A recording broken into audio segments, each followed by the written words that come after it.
Alright, I'm going to try this again. This is about the fourth time I've tried recording a video tonight, and I'm already ranting as it is. Dallas Stars. Hockey News website today, they go, well, they're going into the season with Antti Niemi and Kari Lehtonen as their goaltenders because they can't trade either of them. Well, of course they can't.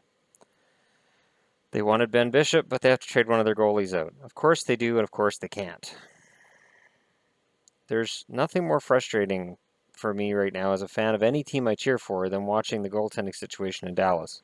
Because honestly, Dallas should be a contender for the Cup. You got Ben, you got Sagan, you've got Spets on the second line, you got Klingberg on the point. Esa Lindell apparently is, really going to be one of the strong rookies this year. And the supporting cast in Dallas is fantastic. I like all four of their lines. I like all six blue liners. And then you get in goal, and I go, we're screwed. Same as last year. I had people telling me during the playoffs, when I said that St. Louis would knock Dallas out, I said the only reason St. Louis will knock Dallas out is because Dallas can't get two good games in a row from a goaltender. Then Lehtonen would put in a good game, and somebody would comment on that video and say, well, Lehtonen had a good game, maybe the next game, maybe you're going to be wrong. And I said, no. I said he's going to allow like 4 goals on 6 shots or something stupid, and he'll be out, and Niemi will be in. And every other game, Kyprios or whoever would be like, well, Dallas is going with Niemi. Nope, wait, no, Dallas is going with Lehtonen. That's their goalie from here on. Niemi blew it. Wait, Lehtonen blew it. Wait, no, Niemi, what night is it? It is really, really frustrating.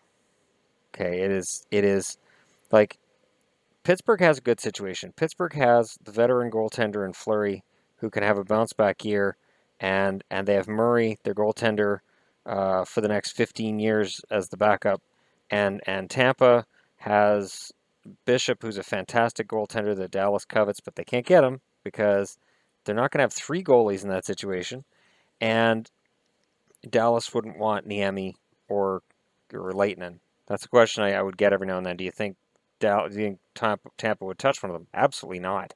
No, Tampa wants to get rid of Bishop and get a good goaltender back, if any goaltender at all. So, it's a rough situation, but, Pittsburgh and Tampa both have situations where they have 2 good goaltenders who are capable of carrying the team. Dallas has 2 goaltenders who can be good for a game or 2. During the regular season, you can get away with that. During the regular season, you're not playing the same team night after night after night. You can get away with some shoddy goaltending.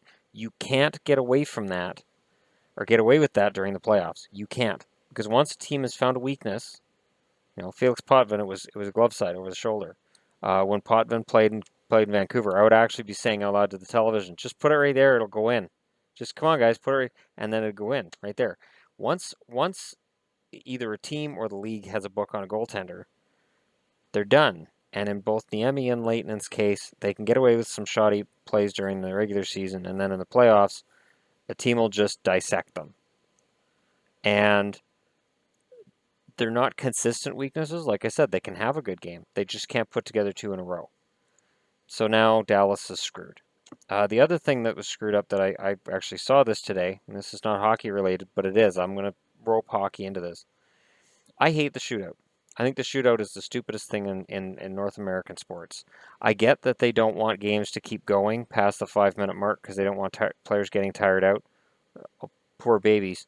I'm sure baseball players and basketball players feel really bad for them over that because there's no method by which those games end that way. And you can argue, well, baseball players just stand around. Okay, but if it's 19 innings, that means you've been out there for 7 hours. I don't want to stand around in a field for 7 hours. So even if you take that theory that baseball is a sport that doesn't require any athleticism, basically you've never seen Kevin Pillar play. But if you buy into that, it's still brutal, the idea of being in a 7-hour game. And hockey, with the shootout, it seemed really gimmicky at the start, and now it's just aggravating. Because if you win the shootout, you get 2 points. You lose in the shootout, you get a point. It's a 3-point game. When I play on any GM mode on any NHL game, the first thing I do is do away with the 3-point game. How? I bring back ties. I don't even have overtime. I just bring back ties. The tie is a punishment. It's not a punishment for the fans. And, the argument at the time that overtime games came in was, well, there's too many games ending in ties and fans are upset going home. I wasn't that upset with a tie. Like, if you're the underdog and a team comes in and they're the first place team and you're in, 28th overall and you get a tie game, you're in a 2-2 tie, you've done something. You win a shootout, you can say, oh, well, they got the 2 points. Yeah, but there are so many bad teams that have 500 records because of this stupid 3-point game. When I play these GM modes on whatever EA Sports NHL game is out, and I take away the overtime point, if a team gets to 100 points in a season, it is a huge accomplishment. There's usually one, maybe two teams that make it to 100 points. Now I watch the playoffs and it's like, oh, well, there were 6 teams in the West that got 100 points this year, and 2 of them are going to be out in the first round, and I just think that's wrong. Do you know what I hear? There's way too many teams getting 100 points right now. This system is ridiculous. That's what I hear, because it physically can't happen if you do away with the 3-point game. Will the NHL do away with it? No. Because it artificially makes teams look better than what they are. It artificially adds 8 or 10 points at the end of the season to teams. It's even more than that, because if you're including the shootout win, which would have been a tie, it's 8 or 10 points, and then the shootout loss, you're getting another 8 or 10 points. Like, it's, instead of a 2 or nothing system or a 2 or 1 system, they go with the 2 and the 1, and then it's just this ridiculousness, because you have this 3, 2, and 1. It's just, and I've heard people say, well, why don't they make a regulation win 3 points? No. The solution here isn't to make it so that some team's going to get 140 points and break Montreal's record. Like, I don't ever want to turn on a hockey game and hear, with this win, the Chicago Blackhawks have beat the Montreal Canadiens record for points in a season and must be considered one of the greatest teams of all time, because my head will explode. Because it's not true. I already see teams getting points records that they shouldn't get. And it's funny because at a time when we see scoring going down and scoring leaders in the 80, 90 point range for the entire NHL instead of the 100, 110 we would have seen 25 years ago, now we see teams routinely putting up seasons of 115, 110 points, and it's barely talked about. Whereas, back in the late 80s, early 90s, if a team gets 110 points in a season, it is huge. That is fantastic. How did you do that? And now it's just sort of, they got a bunch of shootout losses and overtime losses, and they got 6 shootout wins. That's the extra 6 points right there. It cheapens everything. But it doesn't happen in the playoffs. No. In order to see a team lose in a playoff situation on a skills contest, you have to watch what the Europeans call football and we in North America call soccer. Gold medal decided by a skills competition. Fantastic. What a fantastic way to decide who the better team is by guys kicking the ball at the net. And, honestly, it's not that the goalie makes the save. 9 times out of 10, when it's a shootout, it's that basically the guy who's kicking the ball panics and either doesn't kick the ball hard enough or kicks it right at the goalie. So it's not like, and the goalie's always, it looks so stupid. The goalie's diving to guess. So all you can do is guess. So half the time he's diving in the opposite direction the ball's going in. It looks horrible.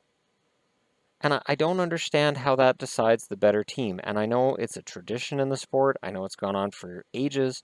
I know it decided, the first World Cup I watched was decided by penalty kicks. And I was gutted watching this. I'm like, wait, they do this in the playoffs? I thought they just did this in the round robin. And I had to go. There was a guy in my school from Chile, and I had to go up to him the next day and say, seriously? That's decided the World Cup. Penalty shots. And he's like, yeah, that's fine. I'm like, it's not fine. That's not a way to decide who the better team is. It's just really frustrating because you watch, a soccer game's boring enough as it is, and then you have 2 hours of a team, basically, and I've seen this a lot lately, and it's like the NHL, how players will play for the tie, or they'll play for the overtime. They're playing for the point. What's up, bud? Okay. But in soccer, it's like you can see teams right from the start of the game trying to kill it. They automatically, right from the start of the game, it's like, okay, we got to suffocate this game and get to penalty shots. And I personally think it's offensive. I think it is a absolutely horrible system, and I can't believe that fans of the sport aren't outraged that that's how it's decided who the better team is. There's other ways of doing it. You can start pulling players off the field. Once you take, it from 11 on 11 game and you're down to about 9 on 9 and these guys are really tired, mistakes are going to happen. And not only that, you pull out the back end guys. You pull out a midfielder and a fullback, and you watch how quickly somebody breaks in and gets a goal. But at least then it's a legit goal. At least then it's a legit winner. At least you can look and say, this team had the better team, so they won. If the Stanley Cup was decided with a shootout, I'd be absolutely horrified. Just horrified. That's not a way to decide a winner. Baseball. Home run competition. Okay, guys, 14th inning's over. Home run competition. NBA. Well, guys, that's the end of overtime. I guess it's a dunk-off. We're going to have some guys judging it at courtside here, and it'll be a slam dunk contest. Football. Well, we haven't had any points scored. We're 10 minutes into overtime. How about field goal? Field goal kickoff. We'll just have you guys kick field goals from the 40-yard line, and whoever misses first, the other team wins. There'd be an uproar. There'd be a huge uproar if any of the sports did anything like that. I always, whenever I watch sports, team sports, I want to see the right team win. Like I remember watching Jimmy Connors in the late 80s. He had tennis matches that went on for 4.5 hours. Like he gave everything he had. I can't imagine at the 4-hour mark they go, you know what? Let's have an acing contest. We're just having you guys trading serves, and whoever gets the most aces out of 10 serves wins the match, because it's gone on long enough. I don't get it. I really don't. Anyways, I also promised you guys that I would post the way that the hockey poll thing is going to work. So I will post it in underneath this video in the description part. It's just very simple. You don't send it to me now. Don't send it to me now. Copy, paste it in a notepad on your computer, on your phone, whatever you're going to do. And just go through and just figure it out. I've got like injury subs, because you'll only be able to change players on your team once a month. Because since I'm running the whole thing, and we're now up to almost 1,000 subscribers here, it's potentially a lot of work. Now, between now and the end of October, I have a funny feeling a lot's going to change on this channel in terms of the content will probably be the same, but I think in terms of the way the channel is run and organized may be a little different. So I'm not going to get into how, because I haven't decided on that yet, but let's just say the whole hockey pool thing, I'll probably have a hand or two in it. I don't want any volunteers. I will go to people. So I will message people and say, hey, depending on how many entrants there are and just how chaotic it is. Also, between now and October, I'm going to look into registering a domain and just finding a really simple way of designing it so that I can post. I don't even really need a domain. I just need a message board. I can get a forum, and then I can just put a table on that forum, and I can have the usernames from YouTube in there and point totals across the board and update that, say, once a week, that kind of thing. This is just me spitballing off the top of my head. Don't quote me on it. Don't take it as being 100% the way it's going to turn out. This is just an idea I've got. It's just rumbling around in my head, and because I want it done right. There's no money on the line, but I want to make sure that people understand it's being done on the up and up. So that's important.